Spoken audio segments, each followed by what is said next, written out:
alamin. Wassalatu wassalamu ala asrofil anbiya'i wal mursalin wa ala alihi wa sahbihi ajma'in.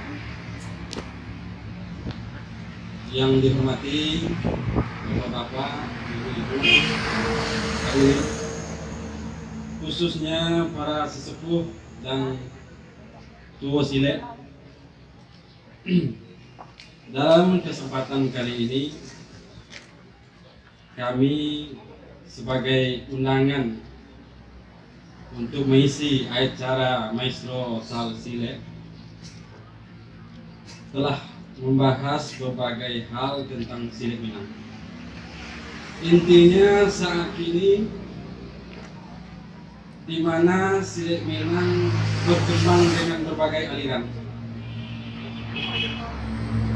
Jadi kita kembalikan kepada konsep daripada acara festival Sile Art Festival yang berjudul, yang memiliki moto menjapui piutang lamo.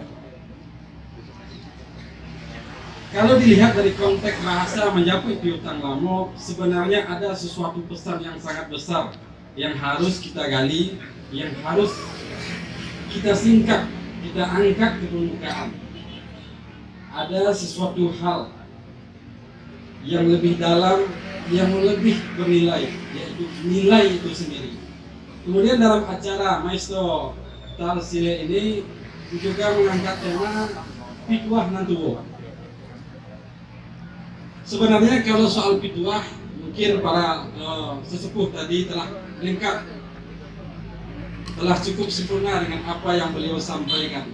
Apalagi dengan Pak Haji Ongga yang cukup bersemangat, walaupun umur beliau telah 80 lebih, tapi semangat beliau di bawah 30. Alhamdulillah kita masih punya tokoh leluhur atau sesepuh yang luar biasa. Jadi dalam pertikaian berbagai hal saat ini, saya coba menggali, saya coba menelusuri hal-hal yang berkaitan dengan Sile. Penyebab terjadinya berbagai hal tentang Sile berawal dari hal yang sangat sepele. Tapi walaupun sepele, walaupun kecil, hal ini berdampak sangat besar bagi generasi muda saat ini, bahkan untuk saat nanti. Oleh karena itu saya mencoba menggali kembali.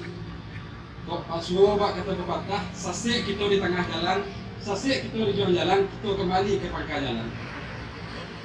Sebagaimana telah disampaikan oleh para sesepuh kita sebelumnya, bahwa silat Minang didirikan, diciptakan dari berbagai konsep ilmu pengetahuan.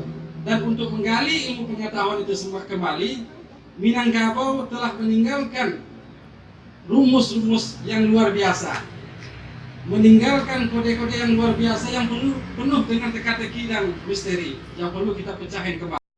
Itu sendiri yang dirumuskan dan dihimpunkan dalam bait kata-kata yang simpel, tapi mengandung berbagai berseribu makna yang perlu diungkap kembali. Jadi untuk meluruskan, untuk mengangkat dan mengembangkan Sile, kita harus sepatutnya kita kembali kepada tamu itu sendiri. Jadi inilah titik awal pergerakan Sile itu sendiri. Jadi kalau sase kita di ujung jalan, balik ke pangkal jalan. 5 pangkalnya yaitu tambo, isyarat-isyarat ilmu pengetahuan yang telah membentuk kepribadian para leluhur Minangkabau sehingga melahirkan para pendeka-pendeka yang luar biasa. Jadi kalau kita mencari saat ini, Sile itu sebenarnya diciptakan dari berbagai konsep ilmu pengetahuan yang bisa dikembangkan ke berbagai hal. Oh, kok ahli kita di fisika, ada rasio-rasio fisika di situ. Ahli kita di kimia, ada rasio kimia, bahas kesenyawaan pergerakan, bahas keseimbangannya. Tapi selama pengkajian lebih dalam tentang Sile, tak ada lah. Kita sibuk mampu mempunyai kalau seminarnya. Kebanyakan dari generasi muda saling sibuk mengklaim ikonan tua, ikonan hebat, ikonan hebat segala macam.